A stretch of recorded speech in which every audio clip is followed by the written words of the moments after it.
muchos adultos mayores están cuidando a otros adultos mayores mucho mayores que ellos, mucho más frágiles, mucho más enfermos. Entonces aquí podemos ir viendo en este gráfico el número de personas de 60 años y más por grupos de edad que se fueron desarrollando desde 1990 al 2017. Como vemos, va aumentando la tasa de personas mayores de 80 años y más. Aquí se ve un poco más claro y se ve principalmente la aparición de los centenarios.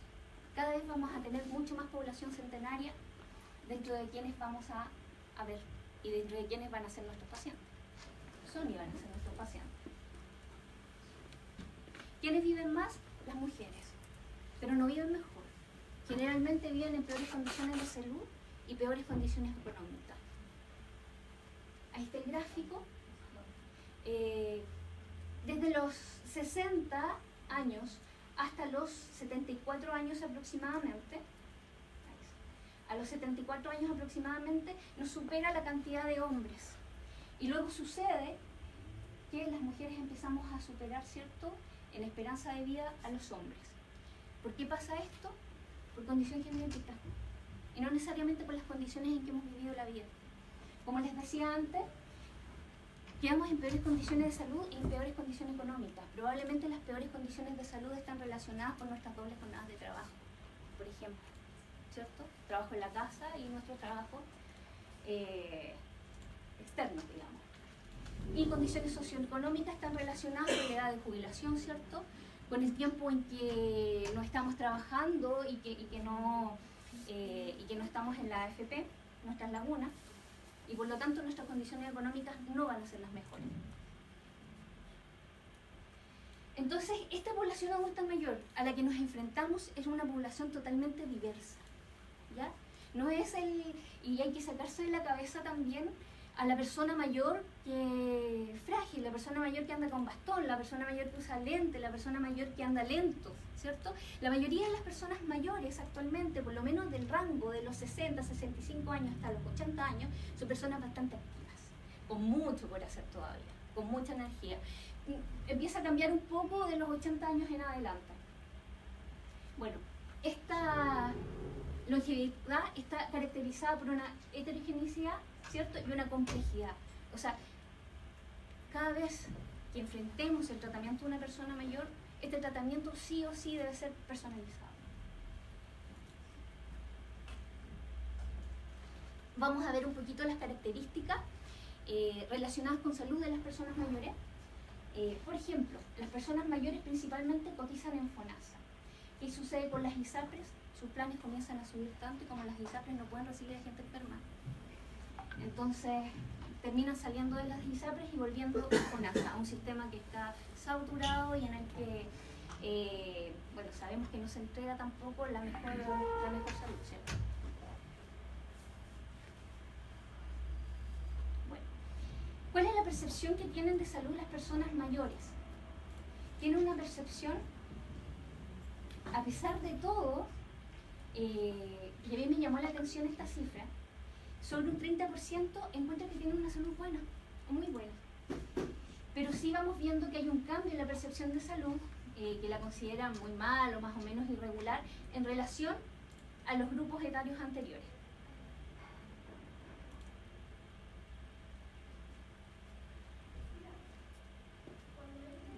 Este gráfico aparece en una encuesta de calidad de vida, ¿ya?, que se hace cada 3 años.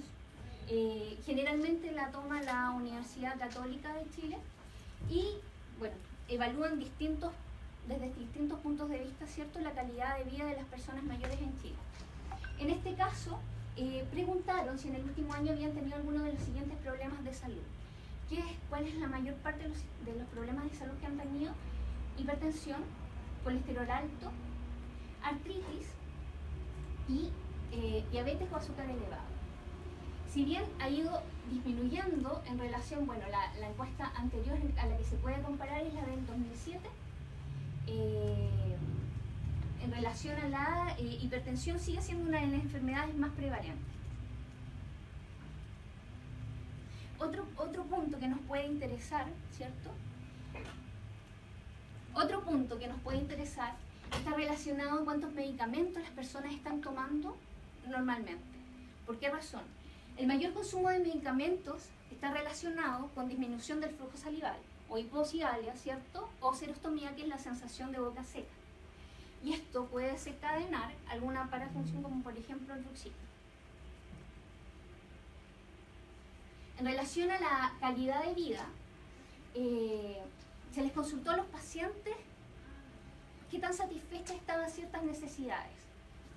Les consultaron en relación a las necesidades de alimentación, a las necesidades de vivienda, afecto y cariño, de salud, de recreación, económicas y de transportes. Y a pesar de que las necesidades económicas y de recreación han aumentado en satisfacción, siguen siendo los aspectos de calidad de vida para las personas peor evaluados. ¿Cuáles son las mayores preocupaciones que tienen las personas mayores actualmente? Ser dependientes. ¿Y qué implica?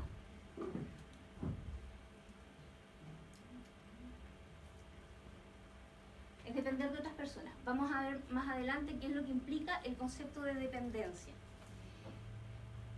¿Qué otras cosas preocupan a las personas mayores? Que fallezca un familiar querido, que se vaya a enfermar gravemente, que la asalten en la calle, la soledad. Y la soledad, que es un tremendo problema a nivel nacional. La soledad sentida, porque hay personas que efectivamente el hecho de estar solos, sin compañía para ellos, puede significar no necesariamente tristeza, no necesariamente depresión, sino que puede significar crecimiento interior, por ejemplo. Pero en este caso la soledad, como esa soledad sentida, y que puede desencadenar otros problemas, por ejemplo patologías depresivas.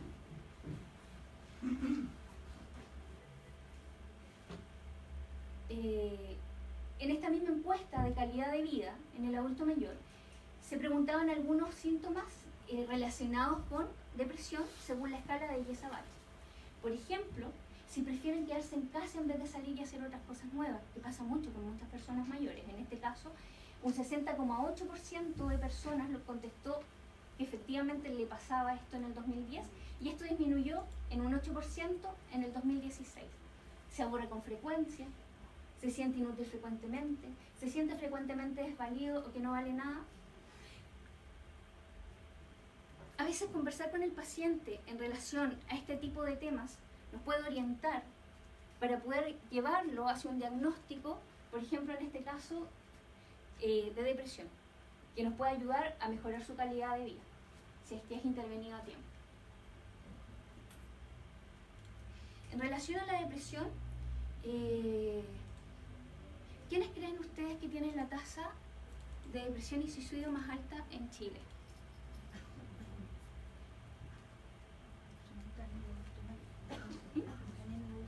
Están los adultos mayores, sí. Y están los hombres, sí. Personas mayores. ¿Por qué? Y generalmente, ¿qué es lo que pasa con los hombres, con las personas mayores? Generalmente no tienen muchos intentos de suicidio, por ejemplo, porque la vez que lo hacen son tremendamente efectivos. Generalmente no consultan los hombres, sobre todo por la crianza, ¿cierto?, que han tenido los hombres en nuestro país. No consultan al psicólogo, no consultan al psiquiatra, y por lo tanto cuando ya si es que se llega a pesquisar, muchas veces es tarde, ¿cierto? Y muchas veces no se llega a pesquisar, lamentablemente. Dependencia. Dependencia es la necesidad de una asistencia o ayuda, ¿cierto?, para la realización de una o más tareas diarias, lo que hacemos en forma básica. Las razones de dependencia pueden ser la falta o pérdida de una capacidad física, una capacidad psíquica o una capacidad intelectual. Ahora, a pesar de la idea que tenemos o de los edaísmos o viejismos que tenemos instalados, la mayor parte de nuestras personas mayores efectivamente no son dependientes.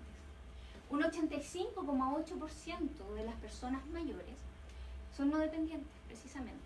Y el resto se distribuye entre dependencia leve, un 4,4%, dependencia moderada, un 5,5%, y bueno, los de dependencia severa, que es lo que se tienden a llamar pacientes postrados, ¿cierto?, un 4,3%. Analizando todo lo que está sucediendo, ¿cierto? Con el aumento entonces en la esperanza de vida, con qué es lo que está sucediendo con las personas mayores en relación a la forma en que ven la vida y la calidad de vida que están teniendo. Y analizando también que esto es algo que está sucediendo a nivel mundial y no solamente acá en Chile. La Organización Mundial de la Salud, la Organización Panamericana de la Salud, la ONU y otras instituciones de salud han indicado que es muy importante promover el desarrollo de capacidades de formación de profesionales que estén enfocados en el área de envejecimiento. Es por esa razón, por ejemplo, en que en la Universidad de Talca se creó el Magíster en Odontogeriatría. Pero vamos a ir un poquito enfocándonos ya en el tema relacionado con salud oral, ¿ya? Las personas mayores en Chile presentan una gran variedad de problemas, ¿cierto?, bucales, que pueden impactar fuertemente en su calidad de vida. Ya sabemos que por lo menos en relación a la prevalencia de caries y en relación a la prevalencia de enfermedades periodontales son sobre el 90% sobre los 60 años. Esta es una encuesta nacional de salud que se realiza cuando se pregunta por la percepción de salud bucal según sexo.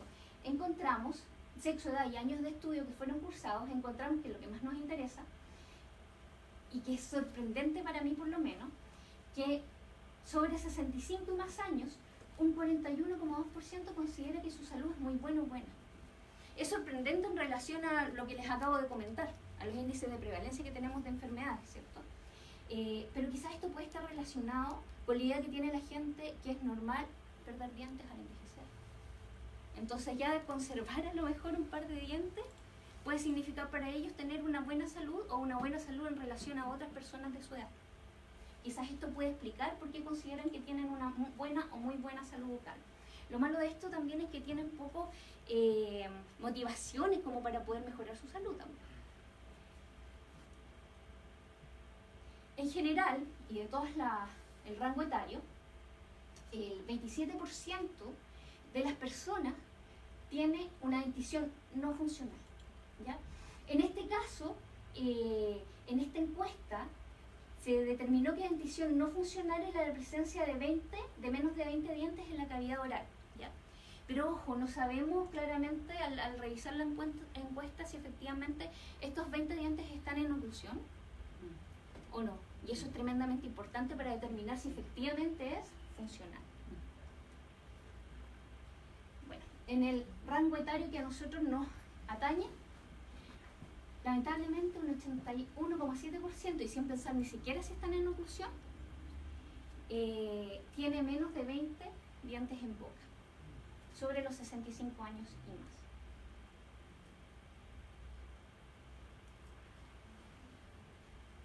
Y el 65,8% ya usa prótesis dentales totales.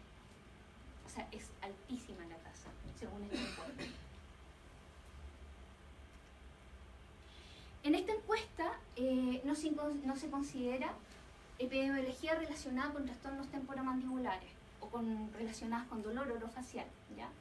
Encontré a nivel internacional algo que quizás se podría trabajar, ¿ya?, para poder incluir dentro de esta encuesta, que es un autorreporte, por eso es más fácil de instaurarlo.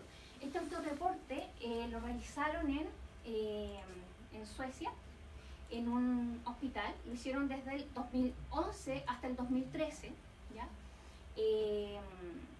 El 70% de esos pacientes eran mujeres y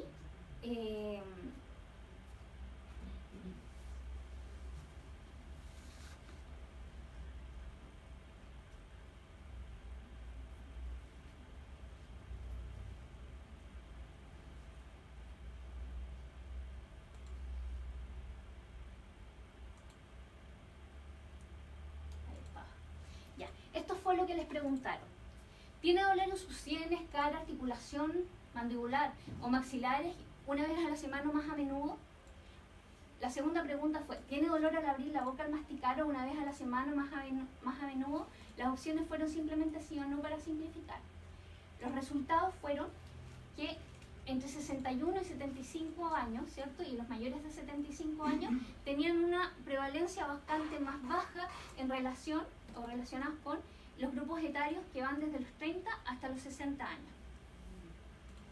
Es un poco paradójico porque uno quizás lo que espera es que vayan aumentando, ¿cierto? Que el dolor, que vaya aumentando los trastornos temporomandibulares relacionados con la edad. Lo vamos a dejar ahí porque ahí lo vamos a conversar. Ahora quiero hablar en relación a la odontogeriatría. ¿Qué es lo que vimos o qué es lo que hemos visto en relación a la salud bucal de las personas mayores? Si bien no ha mejorado rotundamente, sí ha habido una mejora y se conservan mucho más dientes. Sin embargo, esos dientes que se conservan todavía están expuestos a patologías bucales y la prevalencia y la severidad de esas patologías bucales son bastante severas, valga la redundancia, lo que afecta a su calidad de vida y compromete, por supuesto, el envejecimiento, volviéndolo menos saludable. ¿Cuál es la sugerencia desde la Sociedad de Odontogeriatría? Que los odontólogos de pregrado reciban educación en relación a odontogeriatría para atender a quién, a la población autovalente, ¿ya? Así como en pediatría, ¿cierto? Podemos atender niños que no tienen mayores complejidades, complicaciones, ¿cierto? En odontogeriatría la idea es la misma. O sea, nosotros podemos atender a todo el adulto mayor, la población autovalente. Quizás con un par de enfermedades crónicas, controladas, no hay problema, ¿ya? Pero la idea es que haya una formación en el pregrado para poder atender este grupo. ¿Cuál es la idea de la formación del posgrado? Que nosotros cubramos la demanda de la población frágil y de la población dependiente. Volvemos a la idea de dependencia, que era la necesidad de asistencia, ¿cierto?, en una o más funciones de la vida diaria, y quiero introducirlos en algo que un término que es muy geriátrico, que tiene que ver con la fragilidad, ¿ya? La fragilidad se diagnostica con 3 o más criterios de los que aparecen aquí. Una pérdida de peso involuntaria mayor de 4,5 kilogramos por año o más por año, un sentimiento de agotamiento general, debilidad medida en la fuerza de prensión, una velocidad más lenta al caminar, que se hacen bueno, generalmente en los SFAM, en la atención primaria, se hacen ciertas evaluaciones para poder pesquisar esta fragilidad y se mide esta velocidad a caminar en una distancia de 4,6 metros. Un bajo nivel de actividad física donde se gastan menos de 400 calorías diarias. Cualquiera de estos 3 que aparezca, ya podemos diagnosticar a esta persona como una persona frágil. ¿Qué implica que sea frágil? Que está a un paso de la dependencia, ¿ya? Y por eso es importante poder controlar más a esas personas, ¿cierto? Y tratarlas de una forma, con controles más seguidos y de una forma distinta para poder evitar esta dependencia. Derivar de inmediato, por ejemplo, al geriatra. ¿En qué se diferencia el grupo frágil del grupo con discapacidad? Que el grupo con discapacidad tiene restringida al menos una actividad de la vida diaria. Y también encontramos dentro de los adultos mayores grupos con comorbilidad. O sea, encontramos ya no 1, 2, 3, 4, 5 enfermedades crónicas. Y por lo menos cuando ya aparecen 2 de estas enfermedades determinadas, se dice que estos pacientes son del grupo con comorbilidad. En el caso de que estos pacientes no estén controlados, lo ideal es enviarlos de inmediato a control, ya sea con especialista, con geriatra, que es lo ideal, que ustedes tienen a mano acá, que nosotros en regiones nos cuesta un poquitito más, o bien con especialistas relacionados, por ejemplo, con internistas. Ya. ¿En qué se diferencia? Voy a mostrar primero la odontología tradicional. La odontología tradicional tiene un enfoque invasivo, por lo menos hasta ahora ha tenido un enfoque invasivo, ¿cierto? Eliminamos tejidos afectados, ponemos restauraciones. Muchas veces implicaba también la eliminación de tejidos sanos. No había mantenciones, no había controles rutinarios. Y sabemos actualmente que las restauraciones van a fallar inevitablemente, ¿cierto? y van a ser sustituidas cada vez por un sistema restaurativo más complejo. En este caso llega, por ejemplo, a una corona. Aquí está ejemplificado en relación a rehabilitación. Y termina con la pérdida del diente y una necesidad de prótesis dental, como vimos, con ese alto porcentaje de personas que tienen prótesis totales en Chile. ¿Qué lo diferencia del modelo odontogeriátrico que se quiere implantar?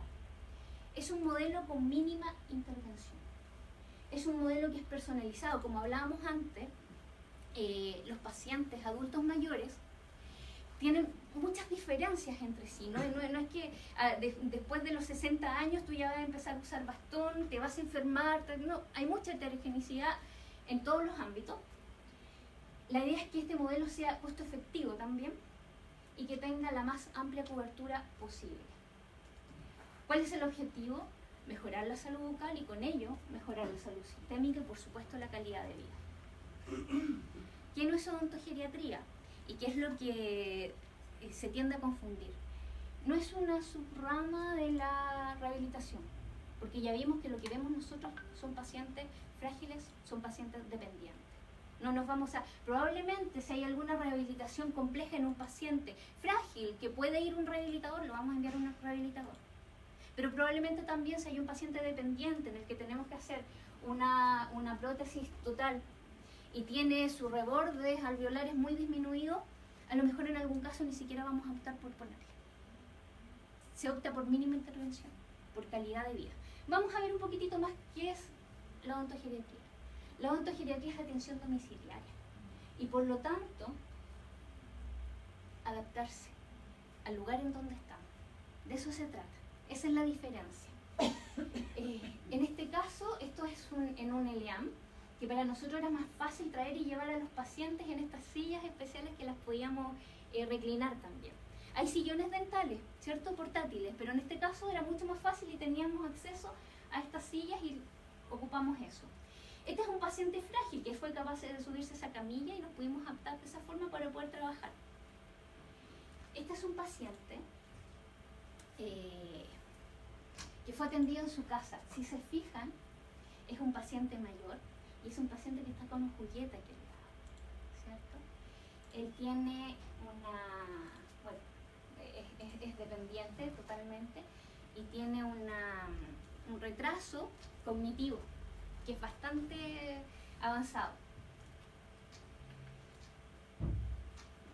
¿Qué intervenimos en odontogeriatría? ¿Con qué nos encontramos? Bueno, este paciente no es necesariamente odontogeriátrico, este es un paciente de 42 años. ¿Ya? Lamentablemente él tuvo un accidente cardiovascular, producto de sus hábitos de vida, y lamentablemente terminó postrado. Su esposa lo cuida con una traqueotomía y postrado de por vida, lamentablemente. ¿Qué pasa? Como él no consumía alimentos a través de la boca, su esposa no cepillaba sus dientes. Entonces, esta intervención tan mínima va a servir para prevenir complicaciones posteriores, para poder interceptar en este caso una enfermedad periodontal, por ahora una gingivitis, pero podría haber pasado a periodontitis si pasaba más tiempo, y con acciones tan simples como enseñar un cepillado dental en este paciente. Entonces esto implica aliviar. Implica aliviar también en el caso de los cuidados paliativos. Pacientes que ya están postrados, que su alimentación es parenteral, ya no la hacen por ejemplo a través de la boca. Pero sí podemos controlar ciertos factores. ¿Para qué? Para que no haya dolor, para que sus últimos días de vida sea lo mejor posible, sea con la máxima calidad posible. Eso es lo que hacemos los odontogeriatras. ¿Qué hacemos también? Pero no tengo aquí ejemplos de pacientes, por ejemplo, pacientes con algún tipo de demencia, Alzheimer, que es la más frecuente. Interceptar, en el caso de pacientes que estemos viendo, ¿cierto? Y también tratar, ojalá en los primeros estadios. O sea, cuando ustedes sepan que un paciente está con Alzheimer en sus primeros estadios, y hasta un Alzheimer moderado, por favor, deriven.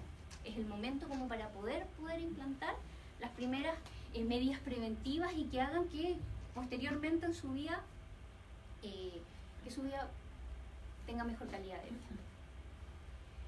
tenga mayor educación su cuidadora en relación a problemas de salud bucal y que no pase lo que vimos en ese caso. Imprescindible, como en la odontogeriatría, terapias no invasivas, terapias mínimamente invasivas. Ustedes comprenderán que en pacientes con esos grados de dependencia no podemos tampoco trabajar grandes cosas, ni implantes, ni rehabilitaciones tremendas, ¿cierto? Sino que vamos a hacer lo mínimo para mantener una boca funcional, ¿cierto? Y libre de dolor. Educación bucal, para la salud bucal en los pacientes y en el equipo de salud. Y esto tiene mucho que ver con lo que yo vengo a hacer hoy también. Porque la idea es que capten qué es lo que estamos enfrentando como país y qué medidas debemos tomar. Participación de todo el equipo de salud en generar todas las intervenciones geriátricas, gerontológicas, odontogeriátricas, son con todo el equipo. Y con mucha consulta, interconsulta entre el equipo. ¿Cómo intervenimos, cómo participamos dentro del equipo de salud? También educando, previniendo y pesquisar durante todo el curso de vida. Porque bueno, nosotros no comenzamos, el envejecimiento es un proceso que comienza cuando nacemos. La vejez es la etapa, ¿cierto? Que le pusimos ciertas edades, pero el envejecimiento comienza cuando nacemos. Entonces, y las patologías que se van acumulando en el curso de vida. Y la idea es detenerlas a tiempo, prevenirlas idealmente. Y ahora nos vamos un poquitito más al grano en relación a trastornos temporomandibulares y dolor. Yo no soy especialista en trastornos temporomandibulares, ¿ya? Así que obviamente les voy a mostrar en términos de qué es lo que podemos manejar en general los odontogeriatras, qué es lo que podemos, qué es lo que se sabe, qué es lo que se ha investigado en PubMed en relación a qué diferencia hay entre la articulación temporomandibular, ¿cierto?, de una persona hasta los 50, 60 años y de una persona ya sobre esas edades. Y les voy a contar un poquitito en relación a dolor, qué medicamento es seguro indicar a nuestros pacientes y cuáles por ningún motivo debemos indicar. Bueno, ¿qué es lo que han encontrado la mayoría de los autores que estudiaron articulaciones temporomandibulares en las personas mayores? Perforaciones macroscópicas del disco articular, signos radiológicos de artrosis progresiva, erosiones óseas, osteofitos, geodas. Histológicamente, adelgazamiento del cartílago, osteosclerosis, en distintas proporciones en los distintos sujetos. Pero, en relación a las modificaciones que se deben directamente al envejecimiento y no patológicas, son poco conocidas.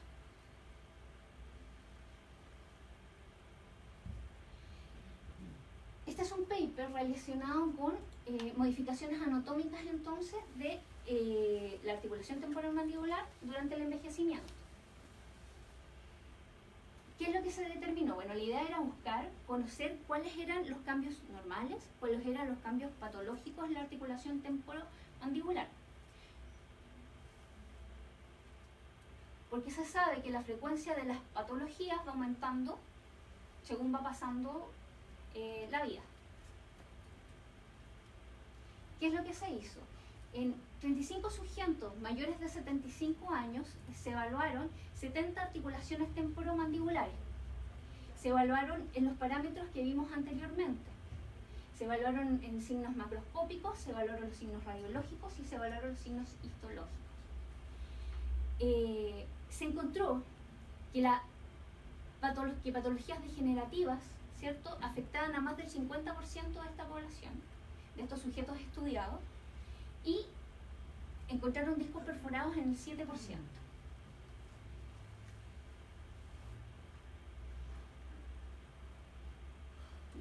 ¿Qué es lo que se encontró en términos radiológicos? Adelgazamientos corticales y desmineralización en relación a las superficies óseas. Eso, en el caso de las articulaciones que no tenían patología. Histológicamente se encontraron degeneraciones amiloides que estaban presentes en 50% de las articulaciones estudiadas. Otro estudio que es más o menos grande, que se hizo en Japón, que se hizo desde el 2010, si no me equivoco, hasta el 2013, lo hicieron a través de resonancias magnéticas, ¿ya? Donde se evaluaron las características de la articulación temporomandibular y el desplazamiento del disco. Lo hicieron en pacientes, compararon un grupo de pacientes envejecidos, entre comillas, con un grupo de pacientes control.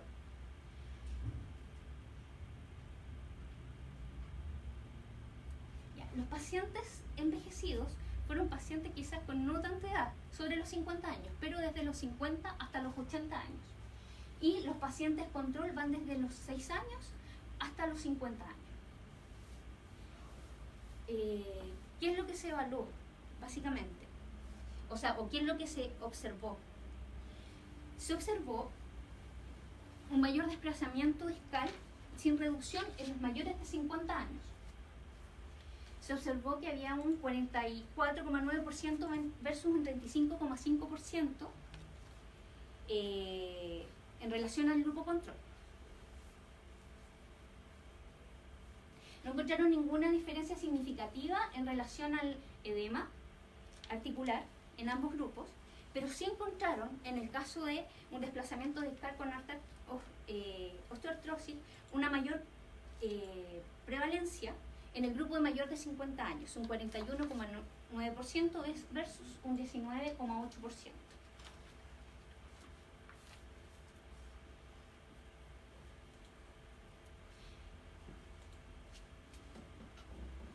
Dentro de la discusión de esta investigación, se fueron revisando algunas investigaciones anteriores en las que, paradojalmente, se encuentra que los pacientes mayores tienen menos dolor, ¿cierto? Sin embargo, en esta investigación encontramos que había un mayor porcentaje de osteoartrosis, pero que no estaba relacionada con dolor. Y también en estudios anteriores se determinó que un signo patognomónico de una alteración a través de la articulación temporomandibular son los sonidos articulares y el clic. En caso de que haya clic, hay que sospechar de que hay una alteración degenerativa a nivel de la articulación temporomandibular. Entonces, en las personas mayores, ¿qué es lo que pasa? Hay menos dolor, pero eso no implica que haya menos daño. Eso es básicamente la conclusión. Sin embargo, bueno, en esta revisión se vio que la mayoría de los adultos mayores tienen, como decíamos antes, una cierta degeneración en los tejidos de la articulación temporomandibular que afecta más a las mujeres que a los hombres.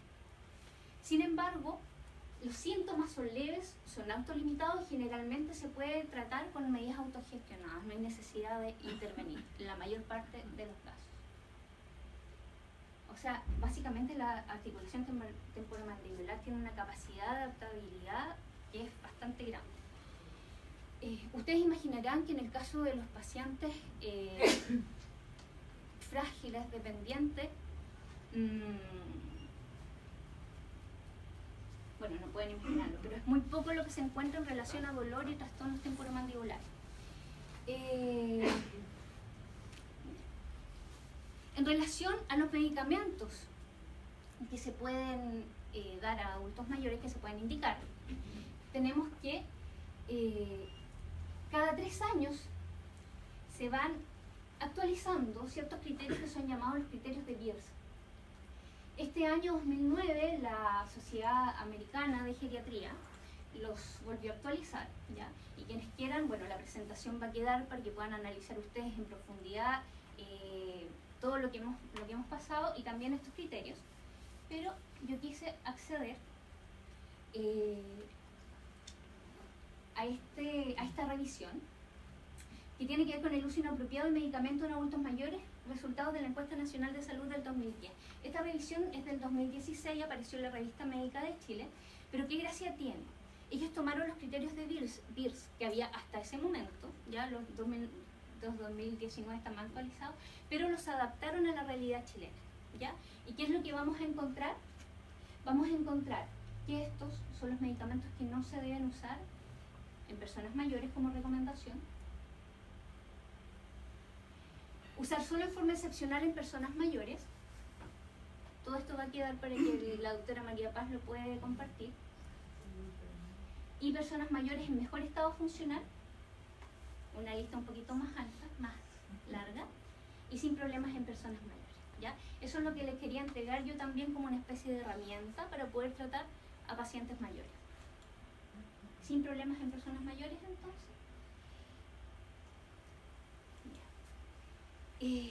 Uno de los conceptos que yo quería traer a colación hoy día, ya para terminando la charla, es la importancia de la preservación del capital biológico a través del curso de vida. ¿Qué características tienen esas piezas dentarias? ¿Qué es lo que observan ustedes a simple vista?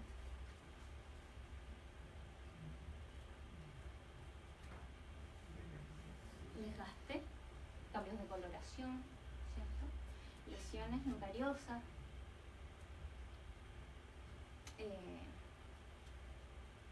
pero están en boca. ¿Qué eso es lo importante? O sea, el llamado, básicamente, es hacer una odontología de mínima intervención. Pero este concepto que nació y que se desarrolló en el campo de la odontología clínica, la idea es que se lleve también a las otras especialidades, a los otros campos, entre ellos los trastornos temporomandibulares. Como conclusión, entonces, tenemos que Chile es un país que está en pleno proceso de envejecimiento. Vimos las características que tiene el envejecimiento en Chile, ¿cierto? Sobre todo esta longevidad, esta la edad que vamos a vivir, en qué condiciones estamos. Vimos que la odontogeriatría, debido a esta realidad país, es una especialidad necesaria. Y en relación al tratamiento temporomandibular y dolor orofacial, qué tipo de fármacos podemos utilizar y la preservación, la importancia de la preservación del capital biológico a través del curso de vida. Muchas gracias.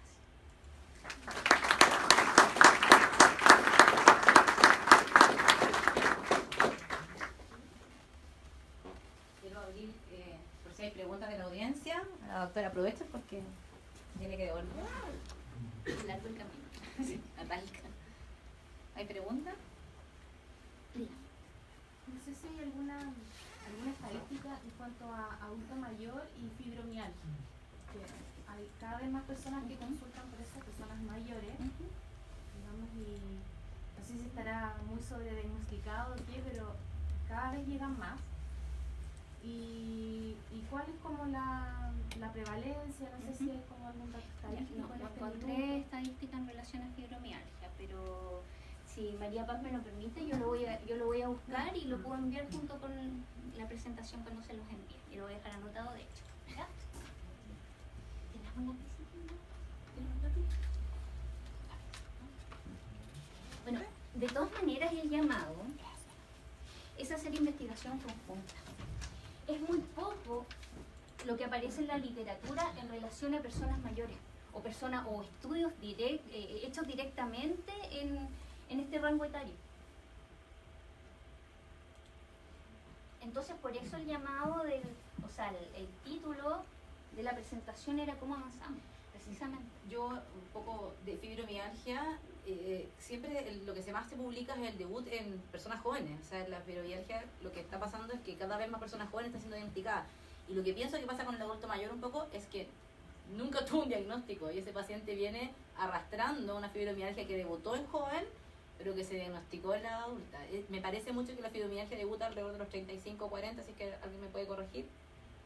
Y luego no se diagnostica y entonces ya el paciente viene arrastrando Muchas comorbilidades así asociadas. ¿no? Y medicamentos y, Claro. y todo lo psicológico. Lo que yo sí, no sé si, aprovechando que estás acá y está el doctor Flores acá, que siempre yo sé que ha expuesto sobre este tema de la masticación como algo funcional de actividad cerebral, ¿cierto?